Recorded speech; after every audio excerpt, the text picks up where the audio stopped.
Vacancy form YouTube channel के सभी दर्शकों को जय श्री राम। दोस्तों, आज का वीडियो आपका जिला न्यायालय रेवाड़ी की भर्ती से संबंधित है।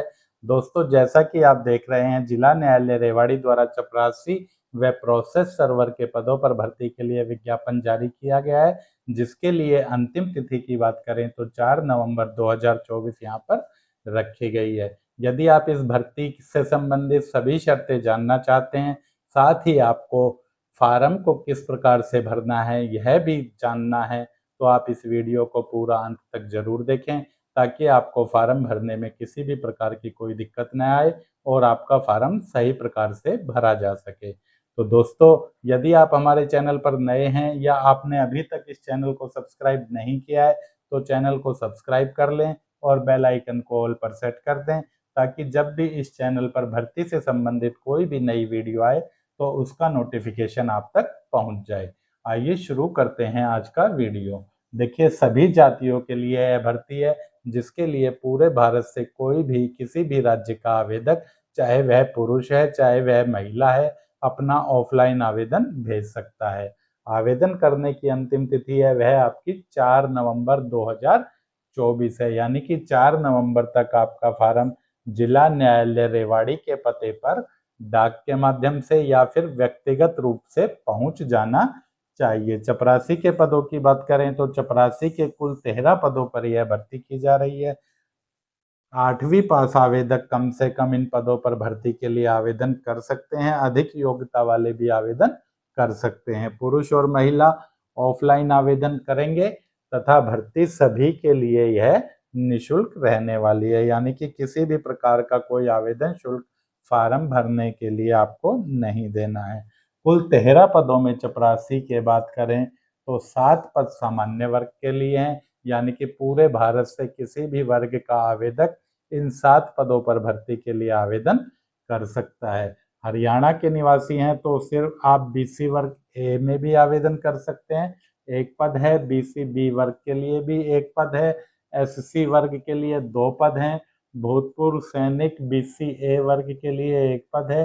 भूतपूर्व सैनिक बीसी बी वर्ग के लिए एक पद है। सामान्य के अलावा जो भी पद हैं वह हरियाणा के आरक्षित वर्गों के लिए ही आरक्षित रहेंगे। बाकी आप चाहे हरियाणा के अलावा किसी भी राज्य के हैं, चाहे आप सामान्य वर्ग में हैं चाहे आप आरक्षित वर्ग में हैं, आप सामान्य वर्ग में ही आवेदन कर सकते हैं।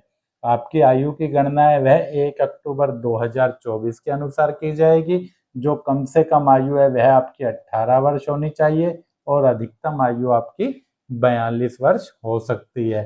किंतु यदि आप हरियाणा के आरक्षित वर्ग के आवेदक हैं तो आपको ऊपरी आयु में 5 वर्ष की छूट भी यहाँ पर दी जाएगी, यानी कि आपकी आयु 47 वर्ष तक हो सकती है। वेतनमान आपका 16,900 से 53,500 रहेगा। योग्यता कम से कम 8वीं पास रहेगी और 8वीं में आपके पास या तो हिंदी विषय रहा हो या पंजाबी विषय रहा हो, यानी कि हिंदी या पंजाबी में से कोई भी एक विषय 8वीं में होना जरूरी है। आवेदन शुल्क की बात करें तो सभी के लिए यह भर्ती पूरी तरह से निःशुल्क है। आवेदन पत्र की बात करें तो आप अपने गांव या शहर के फार्म विक्रेता से, जनसेवा केंद्र ई मित्रा से या फिर वेबसाइट से या फिर vacancyforum.com से इस भर्ती का फार्म डाउनलोड कर सकते हैं। डाक के द्वारा जो आपको आवेदन भेजना है वह द डिस्ट्रिक्ट एंड सेशंस जज, district and session court, Bawal road, Rewari, pin code 123401 Haryana. इस पते पर आप अपना डाक के माध्यम से आवेदन कर सकते हैं या फिर व्यक्तिगत रूप से भी अपने आवेदन को जमा कर सकते हैं। प्रमाण पत्र जो लगाने हैं वह सभी आपके सेल्फ अटेस्टेड होने चाहिए, जिनमें आपको अपने शैक्षिक योग्यता के प्रमाण पत्र लगाने हैं। आरक्षित वर्ग में यदि आप आवेदन कर रहे हैं, हरियाणा के निवासी हैं, तो आपको जाति प्रमाण पत्र लगाना है। चपरासी से संबंधित पद का कोई अनुभव आपके पास है तो उसका प्रमाण पत्र आप लगा सकते हैं, अनुभव जरूरी नहीं है। एक सेल्फ एड्रेस लिफाफा आपको लगाना है। लिफाफे पर आपको टिकट लगाने की कोई भी आवश्यकता नहीं है। इसके अलावा आधार कार्ड या अन्य किसी भी एक आईडी प्रूफ की प्रति आप फार्म के साथ लगाकर भेज सकते हैं। जिस लिफाफे पर आप आवेदन डालकर भेज रहे हैं उसके ऊपर आपको application for the post of PN तथा जिस कैटेगरी में आवेदन कर रहे हैं उस कैटेगरी का भी उल्लेख आपको करना है कि आप सामान्य वर्ग में आवेदन कर रहे हैं, एससी वर्ग में आवेदन कर रहे हैं, बीसी ए वर्ग में आवेदन कर रहे हैं, बीसी बी वर्ग में आवेदन कर रहे हैं या भूतपूर्व सैनिक वर्ग में आवेदन कर रहे हैं। चयन आपका है वह इंटरव्यू के आधार पर होगा और इंटरव्यू के लिए यहाँ पर अलग से आपको कोई भी कॉल लेटर जारी नहीं किया जाएगा। इंटरव्यू की तिथि आपकी इस प्रकार से रहेगी, यदि आपका नाम अंग्रेजी के अक्षर ए से आरंभ होता है जैसे अनिल, बी से आरंभ होता है या सी से आरंभ होता है तो आपका इंटरव्यू है वह आपका 25 नवंबर 2024 को होगा। यदि आपका नाम डी, ई, एफ, जी, एच, आई या जे से आरंभ होता है तो आपका इंटरव्यू है वह 26 नवंबर 2024 को होगा। यदि आपका नाम के, एल, एम से आरंभ होता है तो फिर 27 नवंबर को आपका इंटरव्यू होगा। एन, ओ, पी, क्यू जिन भी अक्षर से आपका नाम स्टार्ट होता है तो आपका इंटरव्यू 28 नवंबर को होगा। यदि आपका नाम R, U, V, W, X, Y, Z से स्टार्ट है तो फिर 29 नवंबर को आपका इंटरव्यू होगा। और यदि आपका नाम एस से स्टार्ट है या फिर टी से स्टार्ट है तो आपका इंटरव्यू 30 नवंबर 2024 को जिला न्यायालय रेवाड़ी के पते पर आयोजित होगा। आपको इंटरव्यू के लिए आते समय अपने सभी डॉक्यूमेंट जो आपने फार्म के साथ लगाए हैं उनकी मूल प्रति यानी कि ओरिजिनल रूप से साथ में लेकर आने हैं। इंटरव्यू आपका 1:30 बजे से आरंभ होगा लेकिन आपका रिपोर्टिंग टाइम है वह 10 बजे रहेगा, यानी कि 10 बजे आपको अपना इंटरव्यू के लिए रिपोर्ट करना होगा और इंटरव्यू आपका 1:30 बजे से आरंभ होगा। भर्ती का विज्ञापन आपका 20 अक्टूबर के द स्टेटमेंट दिल्ली में निकला है तो 20 अक्टूबर के स्टेटमेंट दिल्ली को आप चाहें तो देख सकते हैं, चाहें तो आप इसका नोटिफिकेशन जिला न्यायालय रेवाड़ी की वेबसाइट से भी देख सकते हैं। टेलीग्राम चैनल पर भी हमारे पर इसका विज्ञापन डाला गया है, वहां से भी आप इस विज्ञापन को डाउनलोड कर सकते हैं। टेलीग्राम चैनल से जुड़ने का लिंक इस वीडियो के डिस्क्रिप्शन में है, व्हाट्सएप से जुड़ने का लिंक भी वीडियो के डिस्क्रिप्शन में है, इस फार्म को डाउनलोड करने का लिंक भी इसी वीडियो के डिस्क्रिप्शन में है, जहां से आप इस भर्ती का फार्म यदि आपको कहीं नहीं मिलता है तो डाउनलोड कर सकते हैं।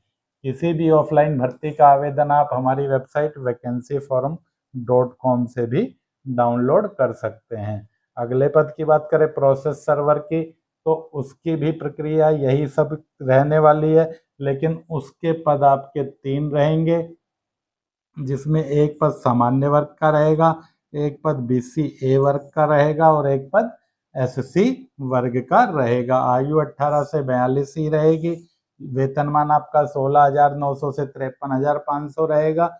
योग्यता कम से कम 10वीं पास और 10वीं में आपके पास हिंदी या पंजाबी में से कोई भी एक विषय होना जरूरी रहेगा। पता आपका वही है, सब कुछ वही है, वही डॉक्यूमेंट्स है, लेकिन इंटरव्यू की तिथि आपकी यहाँ पर अलग रहने वाली है। जैसे यदि आपको इन पदों पर इंटरव्यू देना है तो ए, बी, सी नाम वालों का इंटरव्यू है वह आपका 16 नवंबर 2024 को होगा।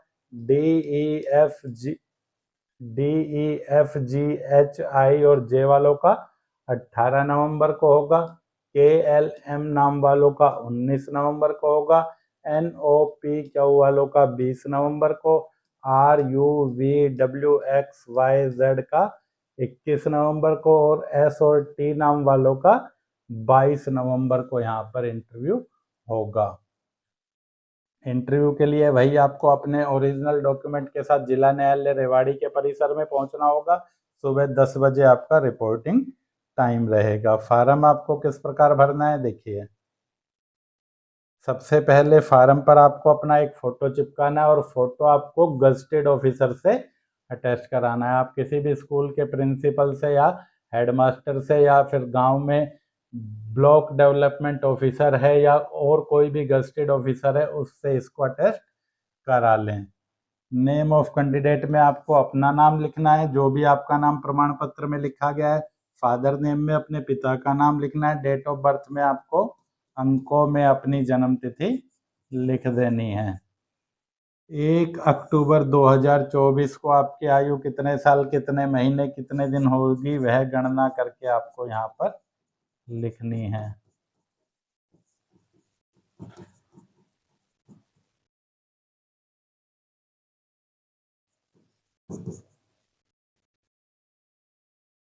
पुरुषों को इसमें मेल लिखना है, महिलाओं को फीमेल लिखना है, नेशनलिटी में सभी को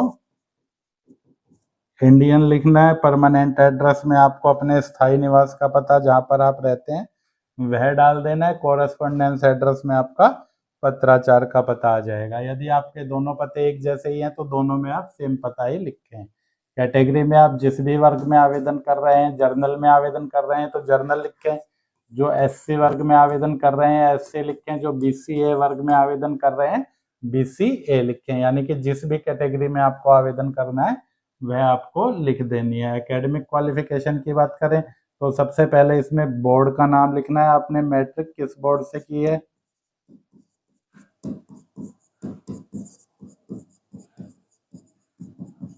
ईयर ऑफ पासिंग आपका मैट्रिक का क्या रहा, डिवीजन और क्लास आपका मैट्रिक का डिवीजन कौन सा रहा, फर्स्ट सेकंड थर्ड, वह आपको लिख देना है। क्लास डिवीजन एक ही बात है आपकी। परसेंटेज ऑफ मार्क्स में आपको 10वीं का अंक प्रतिशत लिखना है, कितना प्रतिशत रहा। यदि आपके सर्टिफिकेट में ग्रेड पॉइंट दिया है तो आप ग्रेड पॉइंट भी लिख सकते हैं। ग्रेजुएशन यदि आपने किया है तो ग्रेजुएशन का विवरण आप इसमें डाल सकते हैं। इसी तरह से अन्य कोई योग्यता है जैसे 10+2 है तो इसमें आप 10+2 भी डाल सकते हैं, या अन्य कोई टेक्निकल आपके पास डिप्लोमा डिग्री है तो उसे भी आप लिखना चाहें तो लिख सकते हैं।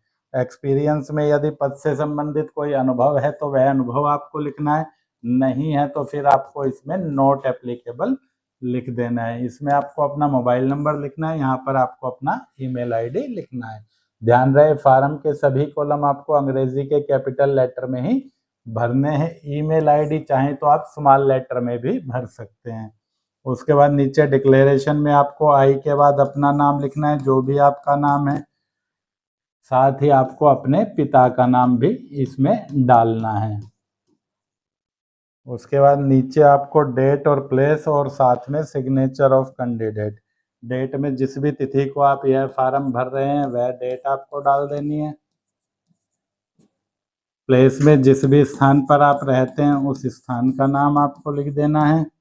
और सिग्नेचर ऑफ एप्लीकेंट के ऊपर आपको अपना हस्ताक्षर रनिंग स्क्रिप्ट में कर देना है। लिफाफे पर जो सूचनाएं आपको लिखनी है वह किस प्रकार से लिखनी है, जिस लिफाफे में, यानी कि बड़े लिफाफे की बात यहाँ पर की जा रही है, उसके ऊपर आपको application for the post of, यदि पियोन के लिए आवेदन कर रहे हैं तो पियोन लिख दें, प्रोसेस सर्वर के लिए कर रहे हैं तो प्रोसेस सर्वर, साथ ही अपनी कैटेगरी, जिस भी कैटेगरी में आप आवेदन कर रहे हैं, जर्नल, एससी, बीसीए, बीसीबी, एक जो कैटेगरी आपको लिख देनी है। आवेदन आप साधारण डाक से भेजें, रजिस्ट्री डाक से भेजें, स्पीड पोस्ट से भेजें, चाहे तो व्यक्तिगत रूप से जाकर भी इस पते पर जमा कर सकते हैं। लिफाफे के बीच में आपको यह पता लिख देना है। साथ ही फ्रॉम करके आपको अपना पूरा डाक का पता भी यहाँ पर डाल देना है। एक सेल्फ एड्रेस एनवलप भी इसी तरह से आपको लिखना है, जिस पर ये सभी सूचनाएं ना लिखकर सिर्फ बीच में आपको अपना पता लिखना है, उस पर आपको डाक टिकट नहीं लगानी है। तो दोस्तों वीडियो में अंत तक बने रहने के लिए धन्यवाद। वीडियो पूरा देखने के बाद भी यदि आपका कोई कमेंट है तो आप हमें कमेंट करके पूछ सकते हैं। मिलते हैं जल्दी अगली वीडियो में। जय हिंद, जय भारत।